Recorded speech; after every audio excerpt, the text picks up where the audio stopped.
ছোট্ট বন্ধুরা, আজকে আমি পঞ্চম শ্রেণীর 6 নম্বর স্কুল বজবজ পিকে হাই স্কুল তোমাদের পরিবেশ বিজ্ঞানের সেকেন্ড ইউনিট টেস্টে করে দেখাচ্ছি। একের দাগে দেখো, সঠিক উত্তরটি নির্বাচন করে লেখো, যে কোনো 5টি। একের দাগ, কাজু বাদাম চাষ হয় সুন্দরবনে, দীঘাতে না বিষ্ণুপুরে? এটা হবে খয়ের দাগ, দীঘাতে। আজাদ হিন্দ ফৌজ বানিয়েছিলেন, এটা দেখো খয়ের দাগ, সুভাষচন্দ্র বসু।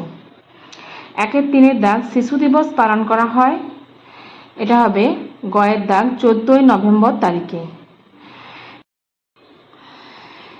4 দাগ, একটি বরফ গলা জলের নদী হলো, এটা হবে খয়ের দাগ, তোরসা।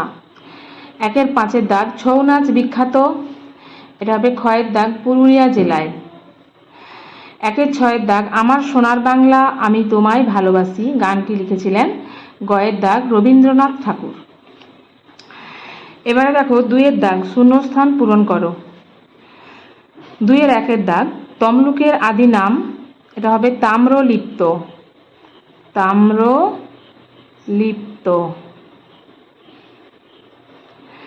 2 দাগ, পশ্চিমবঙ্গের সবচেয়ে উঁচু পর্বতশৃঙ্গ, সান্দাকফু, সান্দাকফু। 3 দাগ, ড্যাশ টেরাকোটার কাজের জন্য বিখ্যাত, এটা হবে বাঁকুড়া।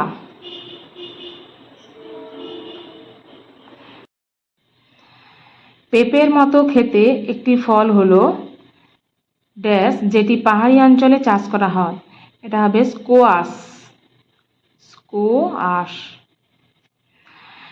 5 দাগ, আমাদের সংবিধান রচনা করেন বাবা সাহেব আম্বেদকর, বাবা সাহেব আম্বেদকর।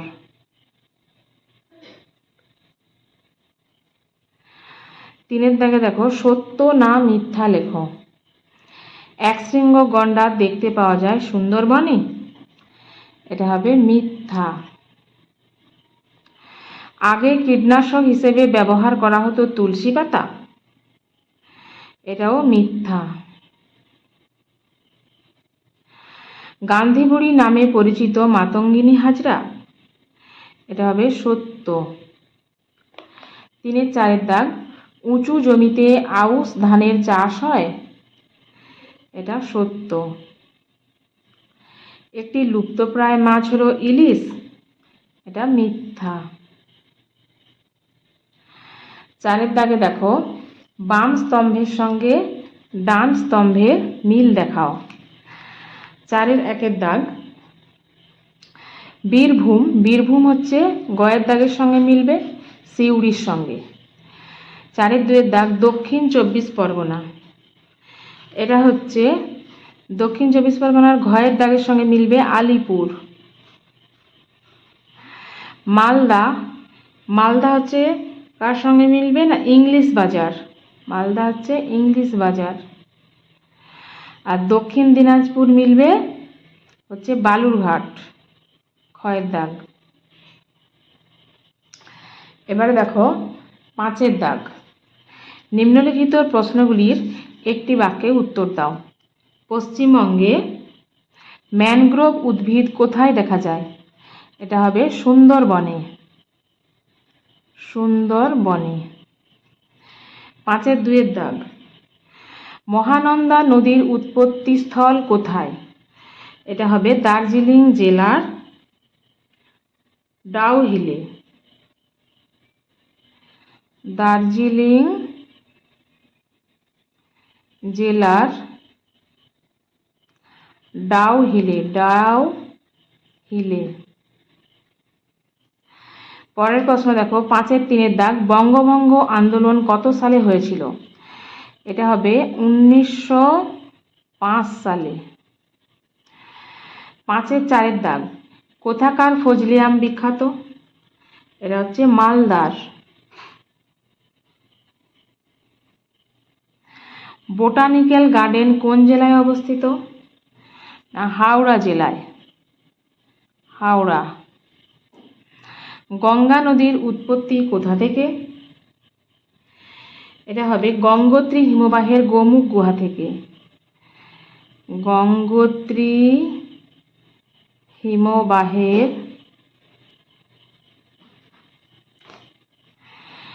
গোমুখ গুহা থেকে, গোমুখ গুহা থেকে হবে। এবার দেখো 6 দাগ, নিম্নলিখিত প্রশ্নগুলির সংক্ষেপে উত্তর দাও। 6 দাগের এক একটা দেখো, নদীমাতৃক সভ্যতা বলতে কি বোঝো? এই প্রশ্নের উত্তরটা তোমাদের পাঠ্য বইয়ের 70 নম্বর পেজে রয়েছে। দেখো এখান থেকে লিখবে, পুরনো যুগে নদীর ধারেই সভ্যতা গড়ে উঠত। নদী ছিল তাদের মায়ের মতো, তাই ওই সব সভ্যতাকে নদীমাতৃক সভ্যতা বলা হয়। এখান পর্যন্ত লিখবে। উদাহরণ লিখবে যেমন হরপ্পা সভ্যতা, উদাহরণ লিখবে যেমন হরপ্পা সভ্যতা। পরের প্রশ্ন দেখো 6-2 দাগ, স্বাধীন ভারতের প্রথম প্রধানমন্ত্রী ও শিক্ষামন্ত্রীর নাম লেখো। স্বাধীন ভারতের প্রথম প্রধানমন্ত্রী হচ্ছে জওহরলাল নেহেরু এবং শিক্ষামন্ত্রী হলেন আবুল কালাম আজাদ। তাহলে এই প্রশ্নের উত্তরটা তোমাদের বইয়ের 93 নম্বর পেজে রয়েছে। এখানে দেখো, জওহরলাল নেহেরু জন্মদিন, তিনি স্বাধীন ভারতের প্রথম প্রধানমন্ত্রী। তাহলে স্বাধীন ভারতের প্রথম প্রধানমন্ত্রী লিখতে হবে জওহরলাল নেহেরু। এখানে দেখো, আবুল কালাম আজাদ স্বাধীন ভারতের প্রথম শিক্ষামন্ত্রী। এবারে দেখো 6-3 দাগ, লুপ্তপ্রায় মাছগুলিকে আমরা কিভাবে সংরক্ষণ করতে পারি? এটা তোমাদের বইতে 116 পেজ এবং 117 পেজ এ দুটো মিলিয়ে লিখতে হবে। দেখো 116 পেজ দেখো, বড় ফাঁদির জাল ব্যবহার করে মাছ ধরো। তাহলে এখানে লিখতে হবে বড় ফাঁদির জাল ব্যবহার করে মাছ ধরতে হবে, মৌরলাগুলো যাতে ধরা না পড়ে। এরপরে লিখতে হবে জলের মধ্যে গাছ থাকলে সেখানে কই, খলসে, ন্যাদোস থাকে, বেলে, মাগুর, শিঙিদেরও সেখানে রাখা যায়। এদের জন্য আলাদা পুকুর রাখতে হবে, সেখানে মাছ চাষ করা যাবে না। আরেকটা লিখতে হবে যে পঞ্চায়েত 1-2 পুকুরে এভাবে দেশি মাছ সংরক্ষণ করতে পারে, এভাবেই সংরক্ষণ করতে হবে। এরপরের প্রশ্ন দেখো, ধাপ চাষ কাকে বলে? হারভেস্টার কি? ধাপ চাষ কাকে বলে দেখো, এই প্রশ্নের উত্তরটা তোমাদের বইয়ের 103 পেজে রয়েছে। পাহাড়ি অঞ্চলে সিঁড়ির মতো জমি তৈরি করে চাষ হতো, ওইভাবে চাষ করাকে বলে ধাপ চাষ। এটা লিখতে হবে, এটা হচ্ছে 103 পেজে রয়েছে। এরপর আছে হারভেস্টার কি? এটা তোমাদের বইয়ের 98 নম্বর পেজে রয়েছে। দেখো, ধান কাটা ঝাড়ার খুব আধুনিক যন্ত্র, ওটার নাম হারভেস্টার। এখান থেকে লিখবে যে ধান কাটা, খড় থেকে ধান আলাদা করা, এক জায়গায় জড়ো করা, সব এক মেশিনে হয়। এখান পর্যন্ত লিখতে হবে। এর পরের প্রশ্ন দেখো 6-5 দাগ, নিত্যবহ নদী কাকে বলে? 2টি উদাহরণ দাও। এটা তোমাদের বইতে 67 পেজে রয়েছে।